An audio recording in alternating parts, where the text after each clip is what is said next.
Di sini saya akan membuat video mengenai pelaksanaan fisioterapi pada kasus penyakit paru obstruktif kronis atau PPOK.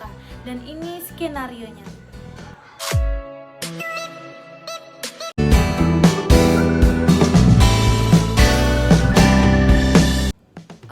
Dari skenario sebelumnya kita dapat menentukan sebagai fisioterapis apa asesmen yang bisa kita lakukan. Yang pertama ada asesmen subjektif, yaitu kita dapat menanyakan apa saja keluhan dari pasien, seperti bagaimana keluhan utama pada pasien.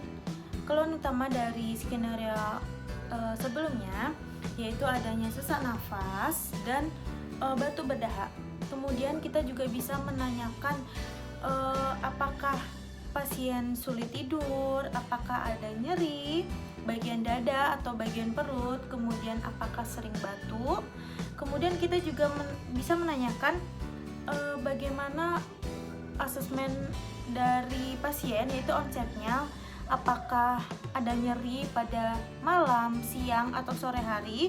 Kemudian bagaimana asesmen topisnya, seperti apakah ada nyeri dada atau nyeri bagian perut.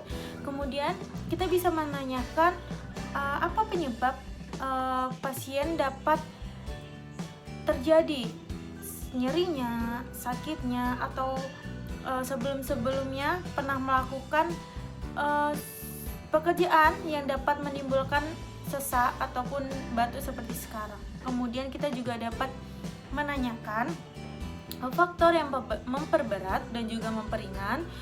Untuk skenario sebelumnya, yaitu faktor memperingan yaitu ketika pasien melakukan duduk half line.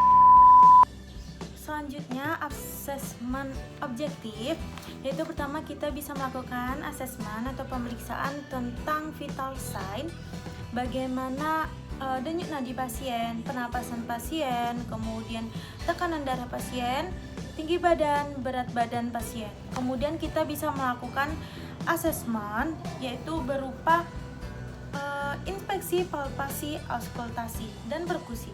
Yang pertama yaitu inspeksi. Untuk inspeksi statisnya kita bisa melihat raut wajah pasien, apakah raut wajahnya cemas atau tidak. Kemudian kita bisa melihat bagaimana bentuk dada pasien, simetris atau tidak. Kemudian bahu pasien simetris atau tidak. Kemudian bisa dilihat apakah ada insisi pada pasien. Kemudian apakah ada sianosis pada pasien atau kebiruan atau ada kepucatan pada pasien. Kemudian kita juga bisa melihat inspeksi dinamisnya, yaitu apakah gerakan dadanya simetris atau tidak.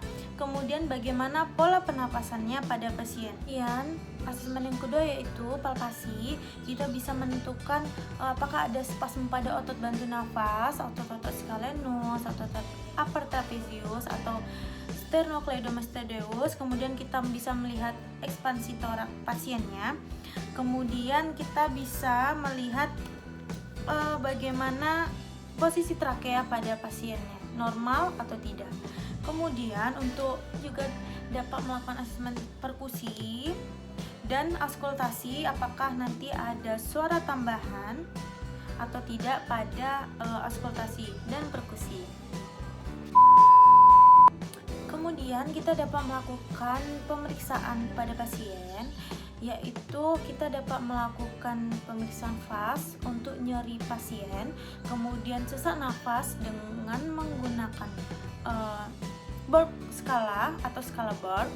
Kemudian kita juga dapat mengukur penurunan sangkar toraks apabila ada penurunan pada sangkar toraknya, yaitu dengan menggunakan midline. Dan kita juga dapat mengukur kebugaran pasien dengan 6-minute walking test. Yaitu pasien mengeluhkan sesak nafas dan batuk berdahak, sehingga pelaksanaan fisioterapi kita dapat melakukan intervensi seperti breathing exercise, breathing control, dan juga forced sleep breathing untuk sesak nafas pada pasiennya. Yang pertama, breathing control dilakukan 2-3 kali dengan melakukan tarik nafas seperti biasa dan hembuskan secara rileks. Kemudian yang kedua menggunakan forced sleep breathing, yaitu perbandingan inspirasi dan ekspirasi yaitu 1:3. Bernafas seperti biasa, kemudian dikeluarkan dengan hitungan 3 kali dengan posisi bibir mencucu. Untuk batuk berdahak kita dapat melakukan kepada pasien, yaitu yang pertama adalah postural drainase, yang kedua yaitu kita dapat melakukan chest terapi seperti clapping, vibrasi pada di mana paru terdapat sputum sehingga akan melepaskan sekret atau sputum tersebut. Kemudian kita lakukan simulasi batuk efektif dengan cara yang pertama ada cogging.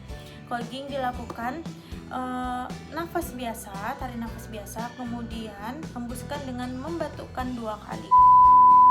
Bila ada spasme pada otot-otot bantu nafas, kita dapat melakukan stretching atau juga rilis pada otot-otot bantu nafas yang mengalami spasme. Kemudian apabila terjadi juga penurunan kebugaran, kita juga dapat melakukan aktivitas kebugaran seperti 6-minute walking test sebagai latihan dan juga sebagai pengukurannya. Kemudian untuk endurance-nya juga kita bisa dapat melakukan seperti sepeda statik atau ergocycle, kemudian berjalan, kemudian menaiki tangga, naik dan turun tangga, dan sebagainya.